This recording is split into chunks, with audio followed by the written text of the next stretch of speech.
Olá, alunos do oitavo ano, sejam bem-vindos a mais uma aula de língua portuguesa, dessa sequência de atividades aí do Caderno Aprender Sempre. Eu sou o professor Mauro Farias e hoje vou estar aqui mediando o chat da aula da professora Silene, que já está aqui ao meu lado. Olá, professora. Olá, professor Mauro, tudo bem? Olá, estudantes, professores e quem nos acompanha, sejam bem-vindos à nossa aula de língua portuguesa. O professor Mauro fará a leitura, então, das habilidades que iremos trabalhar neste dia. Ok, então vamos lá. O tema da aula, né? Análise e produção de entrevistas. As habilidades estão aí para você printar na tela, EF67LP24A e EF67LP24B. Dê um print aí na tela para vocês acompanharem e vamos à aula. Exatamente. Então, o objetivo da nossa aula é hoje refletir sobre o contexto da escrita presente no gênero textual entrevista, conhecer a estrutura composicional do gênero textual entrevista, compreender como a entrevista é organizada, o antes, durante e depois da sua produção e no final, produzir uma entrevista, ter um roteiro aí. Então, nós já sabemos que tem uma entrevista para ser feita, eu já deixei uma atividade já na aula seguinte e já para aquecê-los, para os professores saberem se os alunos fizeram essa atividade, se já estão acompanhando mesmo o nosso material, o Caderno Aprender Sempre, de recuperação e aprofundamento, já tem uma perguntinha aí para eles. Vamos lá, professor Mauro. Vamos lá no chat, então, as perguntas para vocês. Você já fez alguma entrevista? E a segunda pergunta, será que uma entrevista segue um roteiro? E aí, se sim ou não, por quê? Você já fez uma entrevista, será que uma entrevista segue o roteiro? Responde sim ou não e por quê? Um minutinho para vocês responderem.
Voltando com as respostas aqui, o aluno Luiz Felipe diz, fiz uma entrevista ontem, né? Os alunos do oitavo ano da Escola Aparecida Adamo Ferreira, dizendo sim, já fiz entrevista.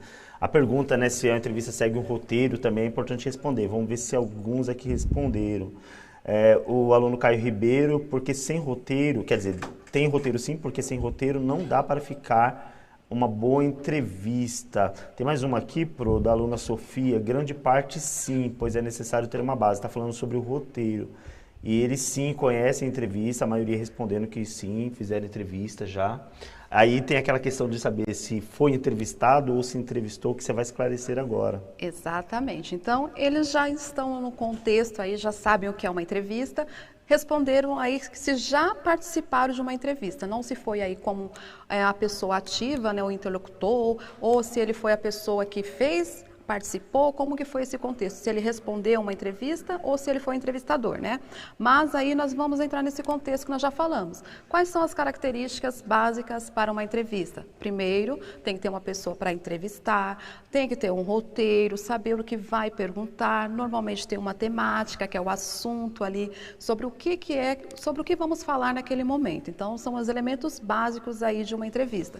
Por isso que nós falamos, uma entrevista, ela tem o antes, o durante e o depois, porque primeiro você tem que saber o que vai perguntar, para quem vai perguntar, como será a apresentação, durante a preparação também, o que eu coloco aqui, essa resposta foi importante, eu preciso diminuir o meu espaço, de acordo com o veículo de comunicação, eu vou colocar todas essas respostas, ou tem essa informação que é mais importante, essa é relevante eu colocar, essa eu posso deixar para um outro momento, ou não precisa, e depois quando for produzir exatamente para colocar no canal de comunicação. Qual veículo? Isso eu preciso colocar? Essa informação aqui, ela ficou adequada? Eu usei a pontuação correta? Na hora que o entrevistado respondeu, ele respondeu desta maneira, eu tenho que mudar alguma ordem aqui para concordância nominal, concordância verbal? Porque nós falamos que é um texto jornalístico, na nossa entrevista aqui, ela precisa então ter uma linguagem formal. E vamos só contextualizar que precisa também de alguns elementos se for publicar a sua entrevista. Nós iremos agora para o próximo passo que precisa aparecer na sua entrevista. Então, contextualizando aí. Conforme você já fez a sua entrevista, você vai publicá-la. Agora, você precisa pensar que a sua entrevista precisa ter um título ou uma manchete, que nós falamos. Essa manchete aí, ela é importante porque vai deixar a pessoa pensando, será que eu quero ler essa entrevista? Será que ela está chamando a atenção? Então, tem que ser uma frase chamativa ou uma pergunta também que faça a pessoa em casa ficar curiosa em querer ler sua entrevista. A apresentação também é importante. Lembra que eu mencionei na aula até passada que você precisa fazer uma breve comentário de quem é a pessoa que você está entrevistando. E depois, quando você for colocar as respostas, colocar numa ordem e lembrar que essa ordem da fala tem uma sequência, tá? E pensar na quantidade de perguntas e o quanto aquilo é relevante ou não, tudo bem? Então, são esses passos importantes aí. Professora, eu tenho que colocar um título na minha entrevista? Sim, se ela for publicação de jornal, na próxima aula nós vamos ver o modelo, eu coloquei para vocês. Ela precisa ter um título, um subtítulo, às vezes também é necessário, e local de publicação, a pessoa que você entrevistou e o seu nome também aparecer ali, tudo bem? Próxima etapa. Nessa próxima etapa, eu conversei e pedi para vocês na aula passada que entrevistassem alguém na sua casa. Então, uma pessoa adulta queria falar sobre o comportamento do jovem. Não necessariamente precisa falar sobre o comportamento do jovem, como coisa boa ou ruim, mas eu pedi para vocês colocarem lá, até está no caderno como exemplo, uma situação de cidadania, um exemplo bom, alguém que estudou algo, ou alguém que está fazendo algo bom para a sociedade. Eu vou deixar então como está, eu deixei no modelo para vocês aí, do caderno do aluno, mas vocês vão responder e interagir no chat se vocês fizerem essa atividade. É só recapitulando essa parte. No seu caderno, registre as principais anotações sobre as seguintes situações. Uma em que você tenha presenciado um jovem realizando uma boa ação, uma ação exemplar, que foi o que eu comentei, de cidadania ou de boa educação, e outra em que você tenha ficado chocado com o comportamento de algum jovem. Não necessariamente precisa ser a ação de algum jovem, pode ser de um adulto, enfim, de qualquer público aí. Eu vou deixar então 1 minuto para vocês colocarem aí se vocês conseguiram realizar essa atividade e como foi.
de volta aqui com a interação com os alunos. Os alunos estão dizendo, Pro, que não conseguiram entender direito como foi a atividade, então eu gostaria que você desse uma esclarecida aí para eles que eles pudessem entender. Ótimo, então vamos lá. Essa sequência de atividade, ela está no caderno volume 1 de 2021 do caderno Aprender Sempre. Então, na aula passada, eu já deixei como atividade para vocês que pudessem entrevistar em casa um adulto e esse adulto iria falar sobre o comportamento dos jovens, se ele já observou, se já viu algum jovem praticando alguma boa ação. E vocês iriam fazer esse relato, tá? Tomar nota desse relato e também poderiam fazer como em forma de entrevista para saber algumas perguntas mais desse adulto, se ele concorda, o que ele achou dessa ação. Então, foi essa é a atividade proposta. E assim, quem não fez na aula passada, agora tem a oportunidade de saber que tem essa atividade aí, tá? Essa atividade como um registro, para vocês terem a oportunidade de fazerem agora as anotações. Então, essa foi a primeira atividade de ontem. Tem a atividade 1 e a 2. E a segunda atividade, ela está relacionada a essa primeira. Eu acredito que, como muitos não entenderem, acho que as respostas estão subindo ainda, eu vou falar sobre uma aluna que ontem mandou, no final do dia, que conseguiu realizar a atividade. Ela comenta aqui, eu vou ler aqui como ela mandou pelo nosso Instagram, que agora está funcionando, né, o Instagram do nosso ensino fundamental, que é a língua portuguesa, CMSP, underline AF, não é isso? Isso? Então, a aluna Ana Beatriz, ela mandou a seguinte, Ana Beatriz é da escola João Amos Comênios. Ela mandou assim, professora, eu fiz a entrevista aqui em casa, entrevistei meus pais, pude notar que a resposta dos meus pais foram diferentes. Eles acreditam que muitos jovens estão aprendendo e fazendo boas ações, mas ainda assim, eles comentaram que precisa melhorar em muitas situações. Apesar da pandemia que vivemos, os jovens podem melhorar muitas ações, ajudando em casa seus familiares e cuidando do convívio diário. A Ana Beatriz ainda acrescenta. Como que foi esse relato? Como que foi a experiência? Ela coloca assim, ó, a experiência foi muito divertida. Fiz entrevista de modo descontraído e meus pais gostaram também. Foi de uma forma bem espontânea. Então, a Ana Beatriz enviou ontem mesmo que ela fez essa atividade e comenta como que foi. Ela fez uma entrevista mais de modo informal. Isso é interessante, né? Agora, vamos para a próxima parte aí, professor Mauro.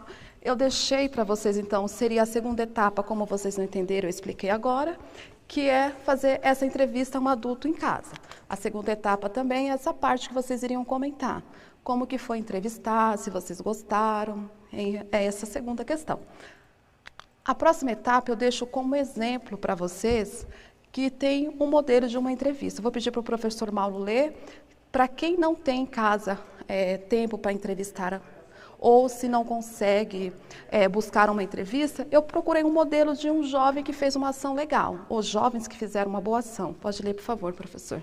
Ok, vamos lá. Alunos da Pan American School of Bahia, em Salvador, estão participando do Climate Action Project, projeto de ação pelo clima em tradução livre. Iniciativa que reúne estudantes de mais de 130 países para refletir sobre as mudanças climáticas. Neste ano, o projeto foi lançado em 6 de outubro. A duração para os participantes é de 6 semanas, de acordo com Samuel Whitney, professor na escola baiana. A ideia é que os jovens aprendam sobre as consequências positivas que podem gerar, aí a fala dele, né? Algumas das nossas salas estão se reunindo com outras escolas de todo o mundo por videochamada para discutir os impactos locais e globais das mudanças climáticas, explicou ao Joca. Já até conversamos com alunos da Macedônia, completou Rafael S., de 10 anos. O participante, Bernardo F., de 10 anos, explica que a iniciativa envolve diversas atividades. Fizemos pesquisas, desenhamos imagens de mudanças climáticas e nos dividimos em grupos para definir o que são essas mudanças. Para Alice M., 10 anos, o projeto ajuda a entender a parte que cabe a cada um. Não fazer nada vai nos custar muito mais do que se agirmos agora. Devemos falar sobre mudanças climáticas, mas temos que aumentar muito nossos esforços. Segundo Samuel, o resultado é tornar os jovens mais conscientes de que podem e devem se mobilizar. Os objetivos gerais do projeto são informar e capacitá-los a agir, conclui. Ok, exatamente. Então eu deixo para vocês esse exemplo de uma atividade, uma ação simples, mas que tem feito a diferença. No caso, esses jovens, né, adolescentes aí da Bahia, que estão trabalhando, fazendo projetos na escola deles a respeito de como que anda a situação climática, qual a interferência que pode ocorrer na questão local e global. Foi o objetivo desse projeto. Esse projeto foi realizado, então, no ano de 2020, e os professores faziam esse projeto através de videoconferências, por conta do nosso contexto. E assim, eu trouxe como exemplo porque eu achei uma boa ação, porque a mudança climática, ela não afeta só na vida de uma pessoa, né? Ela afeta na vida de todo, né, um contexto. Esse, então, eu deixei como exemplo para aqueles alunos que possivelmente não conseguiriam uma boa ação. Esse é o exemplo. Agora, a segunda parte da atividade. Nessa atividade, eu deixei para vocês o seguinte: vocês, como têm que fazer essa questão do caderno, vocês podem também utilizar a entrevista que foi usada na aula anterior, que está na página 7 do caderno, que vocês podem usar a entrevista do professor John, que ele fala sobre biosistemas, fala sobre a parte de engenharia e o contexto. Vocês podem, então, utilizar aquela entrevista do professor John, podem utilizar esse exemplo que eu deixei hoje como base para anotações do que vocês acham importantes, fatores importantes nessas entrevistas, ok? Como entrevistas escritas. E uma segunda parte é vocês analisarem uma entrevista de vídeo, uma entrevista gravada. Vou deixar outra sugestão, vou passar um vídeo. O vídeo tem 5 minutos, mas assim, eu achei interessante porque talvez o aluno fale, eu não consigo, eu não tenho acesso a assistir um vídeo em casa de 5 minutos, não tem como assistir uma entrevista. Então, vocês vão ver uma entrevista também relacionada à questão do clima, de 5 minutinhos, depois eu faço os comentários e apontamentos, porque eu achei interessante. Então, vocês têm dois modelos. O primeiro, a entrevista do professor John no caderno, e também fiz a entrevista ao vivo ontem com o professor Ed Joel, que vocês também podem usar como base para as anotações de quais são os elementos importantes para a anotação da entrevista. Então, nós vamos agora para o vídeo.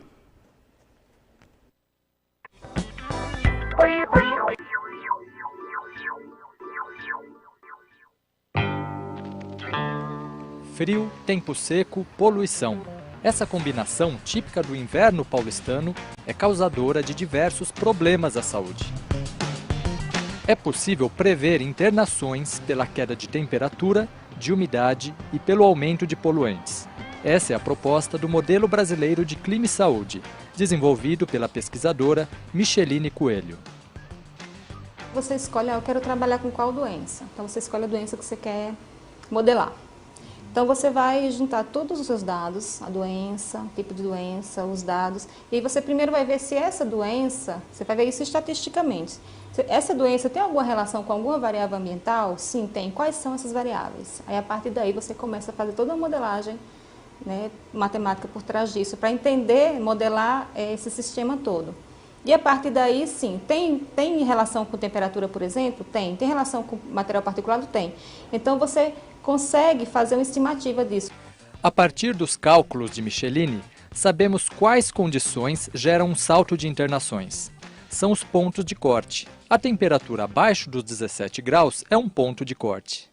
A gente fez uma análise com dados de asma, né? E assim, foi uma análise inicial, porque a gente ainda não dividiu por faixa etária. Provavelmente por faixa etária vai dar uma diferença, cada criança vai sofrer mais, adulto.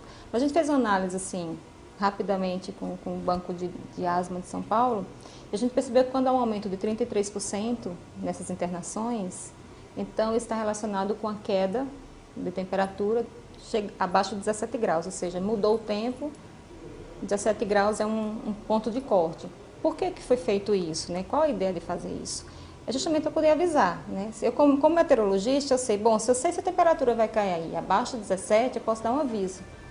As estimativas de Micheline combinam dados de internações por problemas respiratórios, mais boletins de poluição, mais histórico climático. Vamos dar um exemplo. É possível prever que quando a temperatura cai abaixo de 17 graus e a quantidade do poluente ozônio sobe para 76,9 gramas por metro cúbico, 175 pessoas são internadas por dia em média. É possível prever aumento de internações de acordo com mudanças na temperatura, umidade e poluição atmosférica. Mas será que todas as pessoas estão com sua saúde igualmente expostas a estas condições? Para o professor Paulo Saldiva, os pobres são mais afetados pelas variações climáticas e pela poluição. Quem mata um leão por dia para sobreviver não faz academia, não faz check-up, não faz uma série de outras coisas. Então eles são mais frágeis. A segunda coisa acontece que eles também são mais expostos. As casas são mais permeáveis, ou seja, as casas não têm essa vedação que você tem. Você está no ônibus, você não está com um carro com ar-condicionado recebendo, então você recebe toda a dose de poluição, uma dose maior para o mesmo nível de concentração. Você mora mais longe, passa mais tempo no trânsito, dorme menos, enfim, você tem toda uma condição de desigualdade social e ambiental. Umidade, vamos dar um exemplo, umidade. Eu estou trabalhando, né, eu sou uma pessoa que estou trabalhando na rua, 3 horas da tarde, sol, baixa umidade relativa, é diferente de outra pessoa que está na sua casa, mesmo com abaixo de 30% de umidade, mas está na sua casa, não está sob o sol, está no lugar confortável. Então, esses impactos provavelmente têm uma grande diferença. As políticas públicas atentas à qualidade do ar e aos impactos do clima podem melhorar a vida das pessoas e ainda dar um retorno econômico à cidade. Todas as cidades que fizeram intervenções positivas descobriram que o gasto para melhorar a sustentabilidade da cidade deu lucro, porque em geral você ganha, a relação é de 1 para 5 a 1 a 8. Quer dizer, para cada real investido na melhoria de qualidade do ar e clima, você ganha de 5 a 8 reais em redução de gasto em saúde. Está aí um bom negócio. Tem poucas coisas que dão tanta margem de lucro quanto isso. Enquanto as políticas públicas não são suficientes para prevenir danos relacionados ao clima e à qualidade do ar, valem as precauções individuais. Mas a pessoa que cuida do idoso, por exemplo, ele pode hidratar mais o idoso, né? Se eu sei que a umidade vai baixar muito, então eu já fico mais atento para hidratar mais o idoso, a criança. Ou se eu sei que vai cair bastante a temperatura, então a meteorologia consegue avisar isso até com uma semana de antecedência, né? Mas daí dá para você tirar todas aquelas cobertas que estavam lá com álcaro, lavar, fazer a higienização, etc. Então você pode usar essa informação para diminuir o teu dano.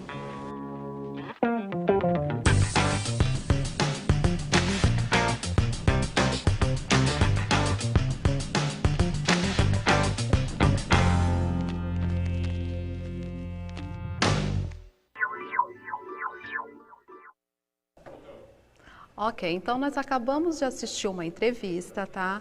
Essa entrevista foi feita por pesquisadores e também professores, doutores, no caso da USP, falando sobre a questão do tempo, do clima, quais são as interferências. Então, antes de comentar um pouquinho sobre esse gênero que nós passei agora, só pontuar algumas situações. Nós estamos seguindo uma sequência de atividades e nessa sequência de atividades, o momento hoje é de analisar uma entrevista que foi feita em vídeo e uma entrevista que vocês deveriam analisar da parte escrita, tá? Então eu trouxe esse vídeo para vocês analisarem alguns aspectos.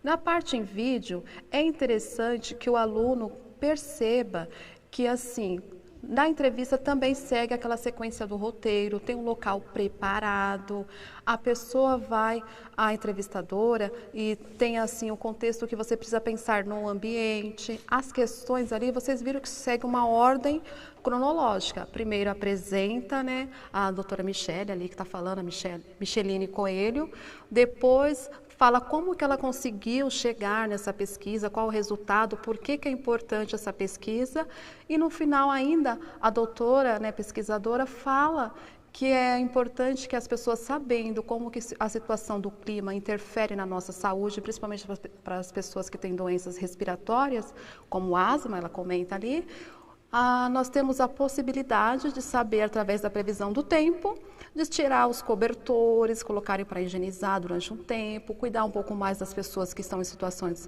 mais vulneráveis, como as crianças, os idosos.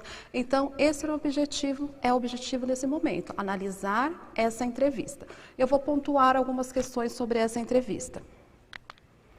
Então, nós vimos que trabalha sobre a temática clima e saúde. Essa entrevista, então, foi realizada pela USP. Traz algumas orientações sobre a baixa temperatura e o aumento das internações das pessoas por causa de problemas respiratórios, como asma, além de apontar várias dicas de cuidados e prevenção para evitarmos o grande número de pessoas hospitalizadas. Agora vocês terão que refletir, fazer as anotações aí nos seus cadernos. Quem está com caderno já pode anotar no seu caderno Aprender Sempre, porque tem um espaço específico para isso, para anotações. Ou anotar diretamente no seu caderno, você que está acompanhando as aulas. As perguntas foram relevantes, as perguntas estão dentro do contexto. Ele perguntou algo que fugia ali do assunto. Qual a linguagem foi utilizada? Então, esse é o objetivo, que vocês analisem essas questões em uma entrevista. Então, vamos só recapitular o que vimos hoje. Vimos que uma entrevista precisa ter um roteiro e analisamos agora como que é uma entrevista em formato de vídeo. Ela segue o mesmo padrão, porém, tem alguns detalhezinhos aí que é na parte de edição, que nós vamos chegar em um outro momento, de acordo com a nossa sequência. Então, nossa aula termina por aqui. Professor Mauro, muito obrigada. Quer comentar alguma coisa? Não, ótima aula. Essa questão de trabalhar o gênero de entrevista, de organizar, sempre na produção de texto, precisa haver organização, os detalhes que tem que se atentar. Então, foi muito boa as orientações que você passou. Pessoal, muito obrigada. Não se esqueçam que agora nós temos o nosso Instagram, Língua Portuguesa, CMSP, _AF. Muito obrigada e até a próxima aula. Avaliem a nossa aula também e até mais. Até mais.